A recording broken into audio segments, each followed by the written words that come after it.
il faut s'assurer que ces développements-là, ce soit un développement partagé, c'est vrai pour la planète, mais pour l'intérêt aussi des populations.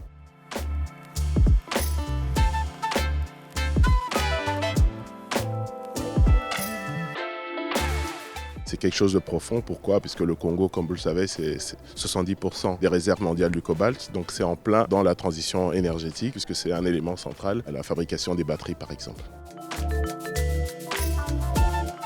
Notre manière de fonctionner, c'est sur un minage responsable, qui suppose le partage de revenus de manière équitable entre les mineurs et les entreprises et tout le microcosme, mais c'est aussi un transfert de compétences et toute une transition en termes d'évolution technique et d'évolution et de transformation locale. Notre manière de fonctionner, ça a d'abord été de s'assurer que les normes et les standards de minage responsable ont été validés avec toutes les parties prenantes. Nous implémentons des sites pilotes, ces normes sont strictement respectées et que nous déployons après tout un accompagnement pour un développement dans la durabilité. On a une forte responsabilité que nous endossons. Nous avons une des plus grandes forêts en termes de captage de carbone. Nous sommes un des principaux puits des métrostratégies. On a un programme bien strict et bien concret qu'on est en train de déployer en coordination avec le gouvernement.